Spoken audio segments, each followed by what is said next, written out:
O dia é muito importante para a gente acompanhar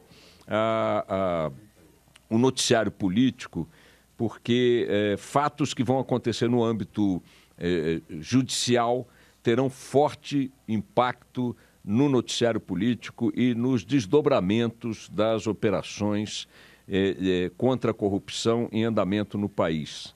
O Tribunal Regional Federal da 2ª Região, com sede no Rio de Janeiro, vai julgar o pedido de prisão, vai apreciar o pedido de prisão formulado pela Procuradoria-Geral da República contra os deputados Jorge Pisciani, Paulo Melo e Edson Albertassi.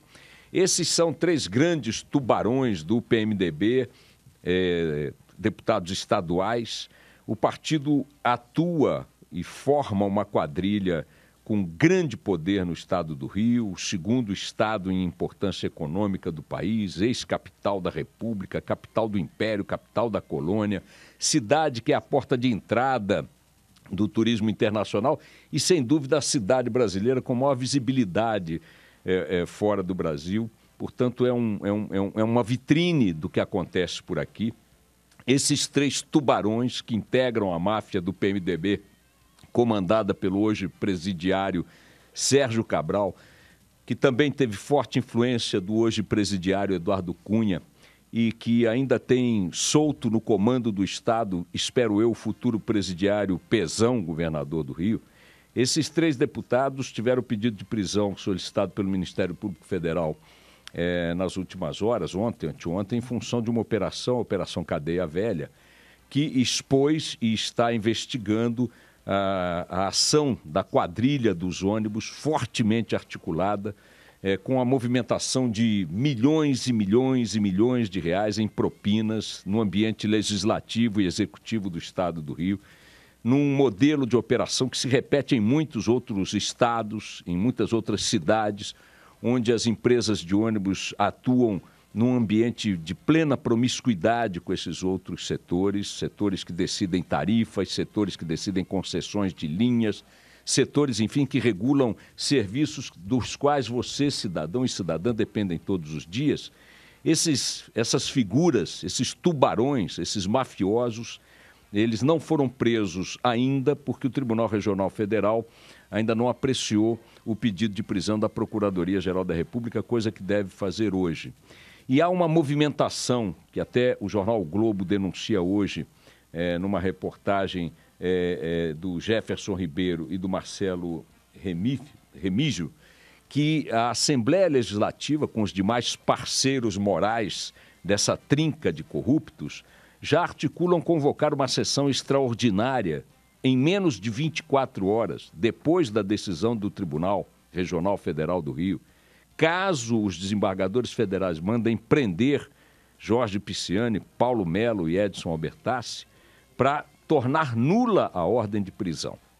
Então vejam o grau de ousadia e de articulação que está acontecendo na política do Rio de Janeiro, que é um retrato do que acontece na política do país e que só não vai acontecer, ou talvez só não aconteça, se a pressão popular, se a reação da sociedade, da mídia, enfim, de todos os outros setores que puderem se mobilizar, fizerem uma barreira, um obstáculo que não possa ser ultrapassado pelo poder e pela articulação desaforada da classe política do Rio de Janeiro, dominada, repito, por uma quadrilha formal, tentacular, que é o PMDB do Rio de Janeiro, que não difere em medida expressiva do PMDB do Brasil inteiro.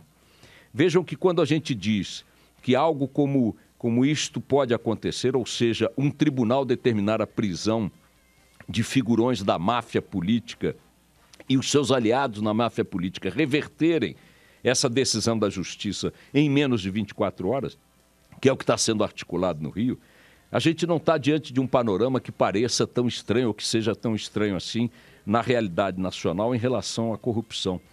O ex-governador do Mato Grosso do Sul, por exemplo, o André Puccinelli, foi preso com o filho dele, o Andrezinho, também há menos de 2 dias, por envolvimento em casos, em operações de corrupção, que desviaram 235 milhões de reais para os cofres da máfia por ele operada no Mato Grosso do Sul.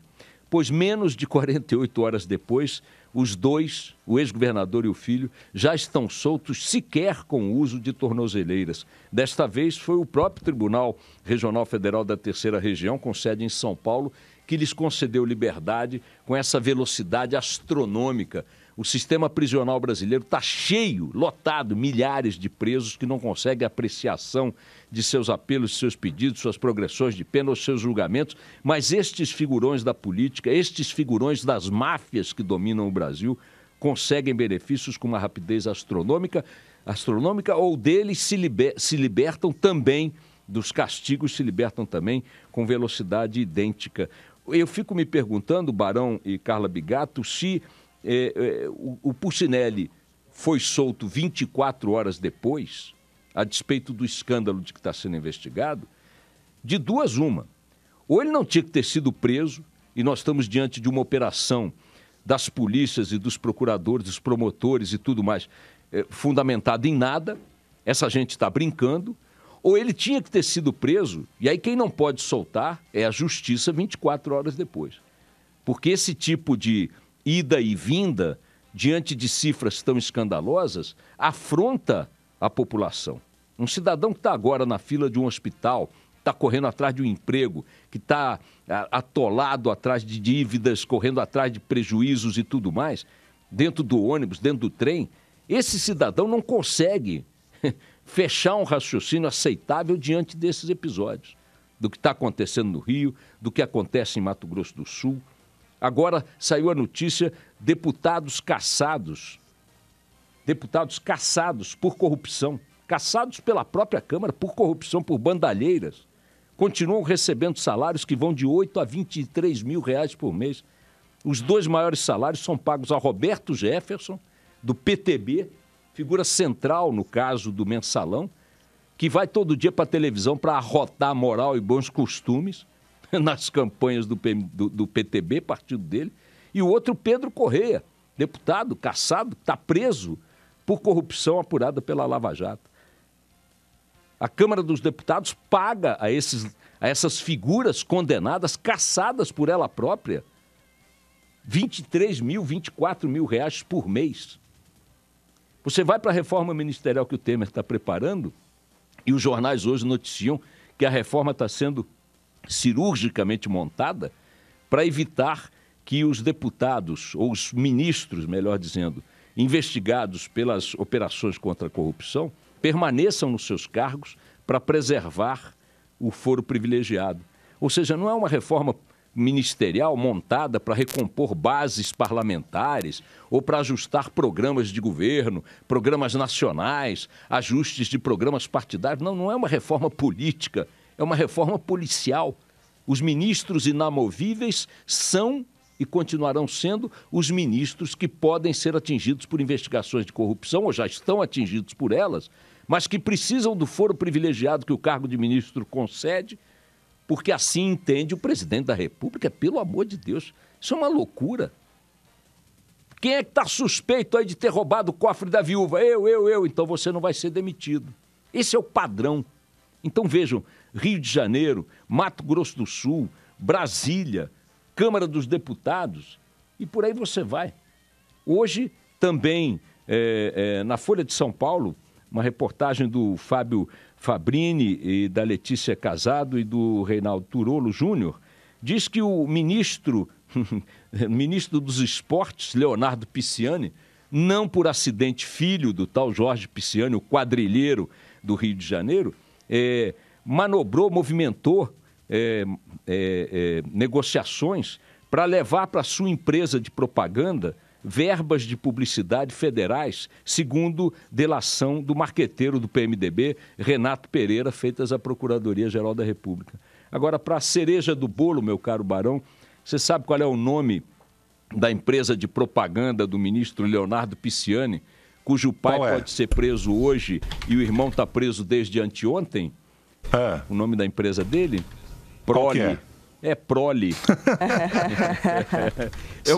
É uma empresa predestinada, é uma maravilha. Minha gente, olha, é muito importante que a gente continue botando a boca no trombone, gritando, berrando, porque o quadro que está se desenhando no Brasil lembra muito aquela tirada do escritor italiano Giuseppe di Lampedusa, né, em que ele disse, talvez com outras palavras, né, que tudo precisa mudar para continuar rigorosamente no mesmo lugar como está, tá certo? É isso que parece estar se configurando por aí. Vejam que todos esses exemplos que eu dei são exemplos de grandes movimentações que indicam a possibilidade de grande alteração no cenário, reforma ministerial, pedido de prisão, operação policial, denúncia de delator, não sei o que e tal, e que, no fundo, quando você espreme, o resultado disso aí é que tudo ficou no mesmo lugar.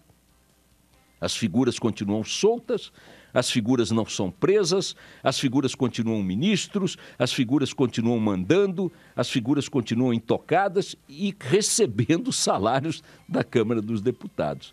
No Brasil, tudo precisa mudar, ao contrário do que preconizou Lampedusa, para mudar mesmo, porque do jeito que está, não dá. Vamos nessa.